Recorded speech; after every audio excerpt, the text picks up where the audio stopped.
안녕하세요. 황세란입니다.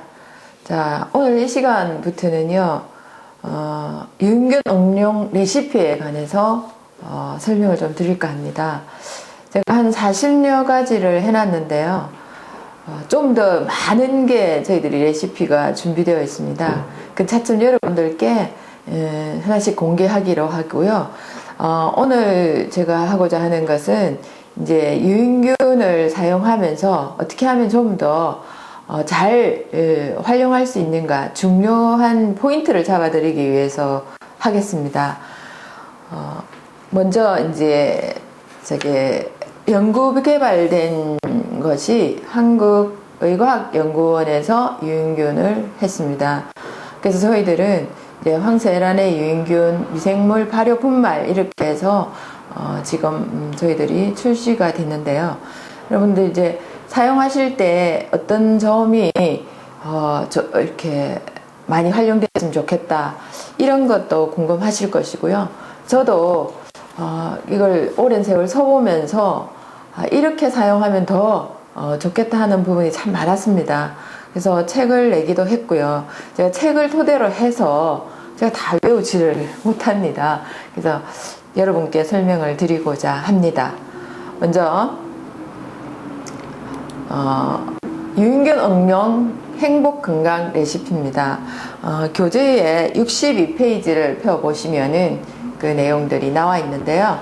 한국의과학연구원에서 연구 개발한 황세란의 유인균 미생물 발효 분말은 그대로 먹거나 아니 그대로 드실 수 있어요. 그냥 거기 좀 달콤합니다. 분말인데요.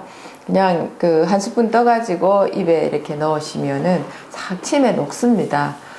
자, 그렇게 먹을 수도 있고요. 그리고 그걸 입에 넣으시고 물 한 잔 마시고 그대로 넘기셔도 돼요.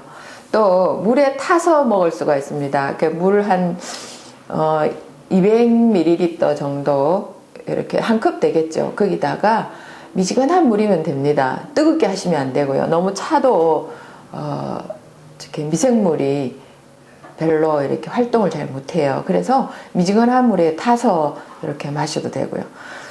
그것보다는 제가 말씀드리는 건 여러 발효를 할 수 있도록 그러니까 식료를 발효해서 증폭시켜서 한 마리가 뭐 1억 마리 될 정도로 이렇게 증폭을 시켜서 드시는 것이 저는 훨씬 좋다고 생각을 하기 때문에 이제 그런 걸 말씀드리고 싶어요. 그래서 여러 식료를 발효하는데 사용할 수 있는 유인균, 그러니까 유인균이 유익한 인체의 균입니다. 미생물 발효 분말입니다. 근데 이제 이런 걸 제가 이렇게 분말을 이렇게 사진을 찍어 놨죠. 이렇게 보시면은 여러분들이 보실 수가 있어요. 이렇게 분말을 제가 예쁜 그릇에 부어가지고 이렇게 사진을 찍었는데 이 통을 따면은 이런 분말이 나옵니다. 뭐 효모도 이렇게 좀 보이고요. 이렇게 하는데 사실 그 애들 하나하나를 다 제가 찾아서 볼 수는 없어요. 근데 120여 종의 균들이 집합되어 있고요. 또 최근에 12종을 다시 이제 추가를 했다. 이렇게 되어 있습니다.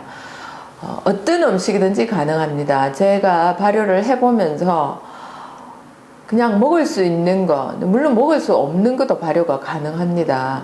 뭐 우리가 쉽게 말하면 낙엽을 주워 와가지고요.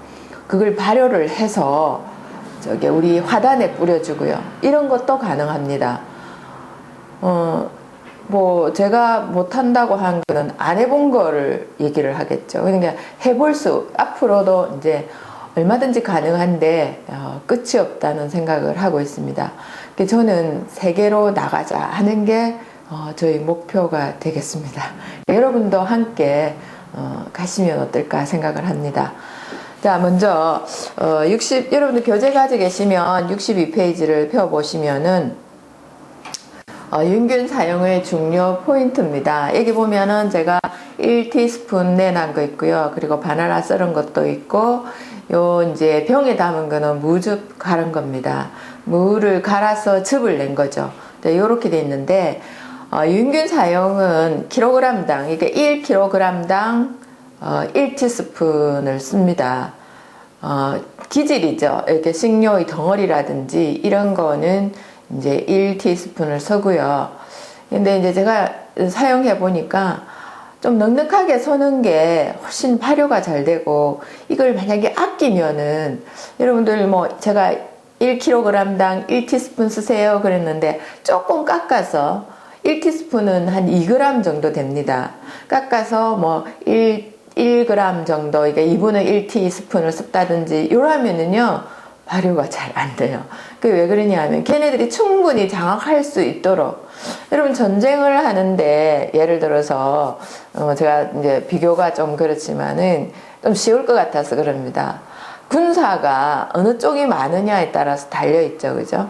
그래서 우리 군사를 조금 더 확보해줘야지 힘이 더 증폭이 된다는 그런 의미로 말씀을 드리는 겁니다. 그래서 꼭 킬로그램당 1티스푼 더 이상 쓰시는 건 환영합니다만은 그걸 자꾸 줄이면은 넣은 게 어르신 말씀대로 하면 본체가 없다 그러죠. 이게 좀 소용이 없어질 수도 있고 좀 느리게 갈 수도 있고 이렇습니다. 자, 그리고 리터당 또 1티스푼을 씁니다. 여기 이제 바나나가 이제 여기에 만약 1kg이라면은 여기 이제 사진이 나오니까 1kg이라면은 여기에 이제 1티스푼을 쓰죠.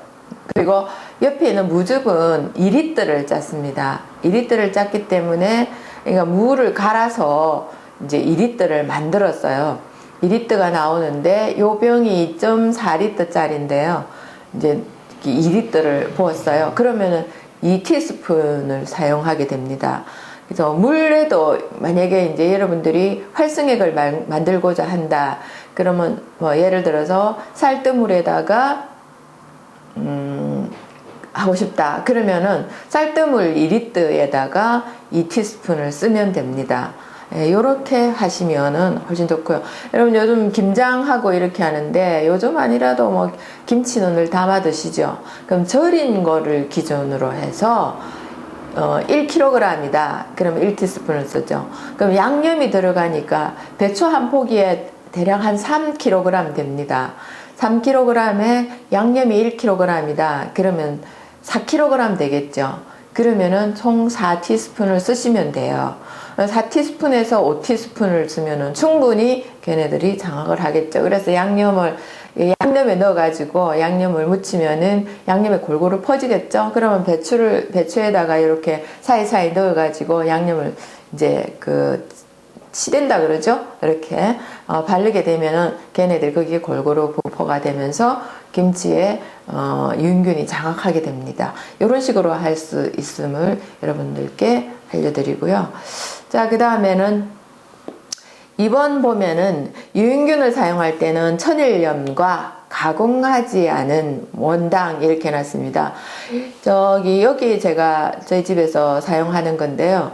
좀 색깔이 이렇게 짙은 거는 함초 소금입니다. 함초가 원래 짭니다. 짭기 때문에 이제 좀 짠맛이 있고, 그래서 함초를 쓰게 되면은 소금의 나트륨을 조금 줄이게 되는 이런 게 있습니다. 그래서는 주로 음식할 때는 함초를 쓰고요. 발효할 때도 함초 소금을 씁니다. 이거는 오리지널 함초가 소금에 이렇게 고스란히 들어있는 거고, 이것도 가공하지 않은 것을 저는 씁니다. 막 공장에서 가공하지 않고 이제 그냥 함초를 말려서 갈아서 소금에다가 넣어서 이렇게 사용합니다. 자, 그 다음에 이제 요 옆에 하얗게 보이는 것은 천일염입니다. 저는 주로 이제 3년 이상 간수를 뺀 걸 씁니다.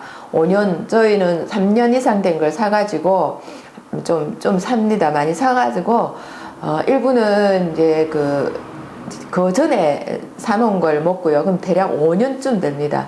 그런 걸 사용을 하고 있습니다. 네, 여러분들도 좀 지혜롭게 사용하실 수가 있을 것 같아요.